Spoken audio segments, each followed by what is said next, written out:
5 lakh crore wiped out, Sensex crashed over 1400 points in a single day. But here's the scary part. This is not just because of India, it's because of a war happening thousands of kilometers away. And that war is about to hit your petrol prices, your SIP returns, and even your home loan EMI.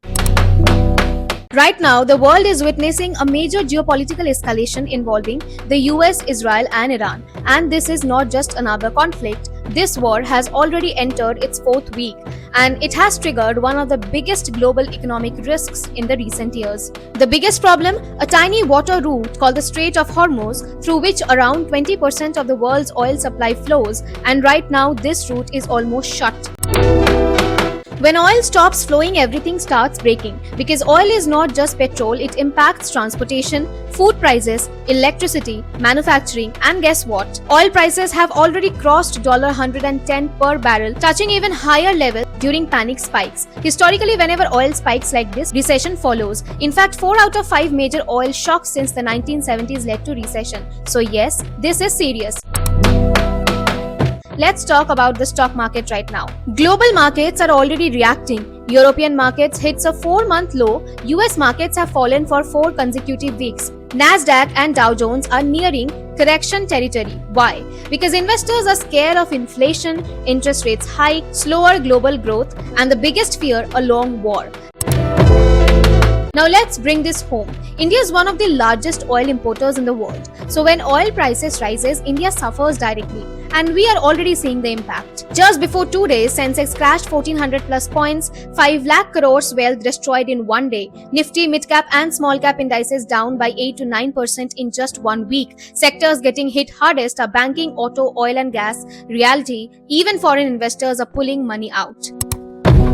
This is not just about charts, this is about your life. Here's how this war affects you directly. Petrol and diesel prices will rise. Food prices will increase. Transportation cost will increase. Inflation will go up. RBI may increase interest rates, which means your home loan EMI can increase. Your SIP returns may slow down and your monthly expenses will rise. Even fertilizer supply is getting affected, which can push food inflation even higher globally. So yes, this war is already in your pocket.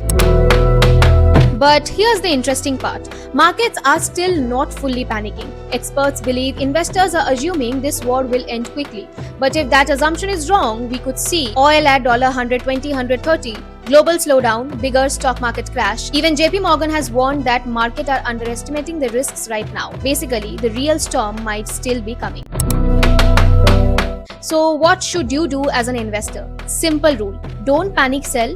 Keep your SIP running. Avoid over leverage. Focus on long-term investing because geopolitical crises comes and go, but markets eventually recover. This war is not just about missiles and politics, it's about money, your money. And the biggest risks right now, it's not fear, it's ignorance. So stay informed, stay invested, and if you want more such breakdown on markets, geopolitics, and money, subscribe now because in today's world, understanding geopolitics means understanding your financial future. So don't forget to like, share, and subscribe. And also don't forget to follow me on my Instagram channel where I share recent, daily, immediate updates. Thank you and see you next time.